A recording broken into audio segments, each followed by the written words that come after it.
بسم اللہ الرحمن الرحیم قل اطیعوا اللہ والرسول فإن تولوا فإن اللہ لا يحب الكافرین ان اللہ اصطفى آدم ونوحا وآل ابراہیم وآل عمران علی العالمین ذریة بعضها من بعض واللہ سمیع علیم۔ آیت نمبر 32 بڑی یاد رکھنے کی آیت ہے، ویسے تو ساری ایسی ہوتی ہے۔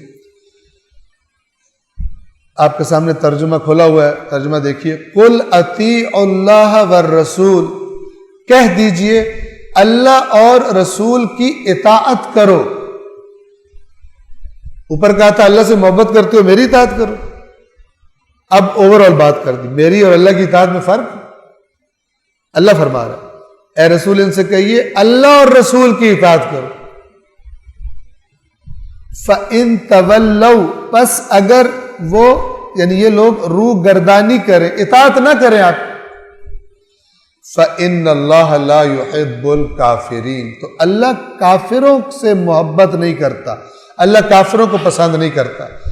اس آیت میں آپ اگر غور فرمائیں تو کفر ایمان کے مقابلے میں نہیں آیا، کفر کس کے مقابلے میں آیا؟ اطاعت کے مقابلے میں۔ اطاعت کرو تو اللہ رسول کی اطاعت کرو، اگر تم نہیں کرو گے تو اللہ کافروں کو پسند نہیں کرتا۔ اطاعت شرط ہے، اور ایمان کے اندر اطاعت چھپی ہوئی ہے، ایمان کے اندر اطاعت چھپی ہوئی ہے۔ اگر اطاعت نہیں ہے اس کا مطلب ہے ایمان بھی صحیح نہیں۔ صلوات پڑھیں محمد علیہ۔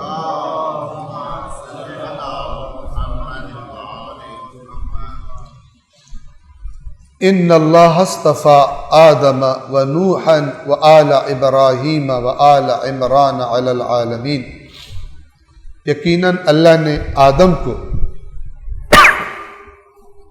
نوح کو، آدم اور نوح اور آل ابراہیم اور آل عمران کو تمام عالموں پر یعنی عالمین پر چن لیا، برگزیدہ کر لیا، یعنی اپنے لیے گویا کہ انتخاب کر لیا اللہ نے۔ اور یہ انتخاب کس لیے تھا؟ کہ یہ لوگ کیا کریں گے؟ یہ اللہ کا دین لوگوں تک پہنچائیں گے، ان کی وراثت یہ ہوگی، ان کا کام یہ ہوگا۔ ذریۃ بعضها من بعض، وہ اولاد جو ایک دوسرے کی نسل میں سے، یہ لوگ ایک دوسرے کی نسلوں میں سے ہیں۔ واللہ سمیع علیم، اور اللہ خوب سننے والا، خوب جاننے والا ہے۔ حضرت آدم معلوم ہے، حضرت نوح معلوم ہے علیہ السلام، آل ابراہیم حضرت ابراہیم کی نسل، و آل عمران، عمران کون تھے؟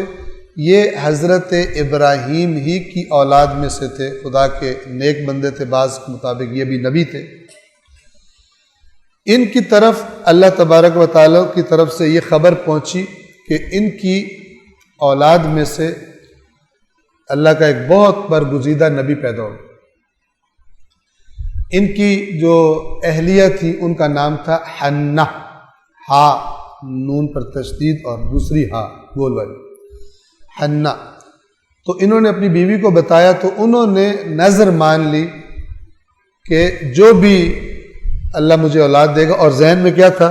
بیٹا، سمجھ رہی تھی کہ جو میرے شوہر کو بتایا گیا ہے وہ اولاد مجھے ہوگی، تو میں جو ہوں اس اپنی اولاد کو بیت المقدس کے لیے وقف کر دوں گی۔ یہ نظر مانی تھی کہ وہ صرف بیت المقدس میں خدمت کریں گے۔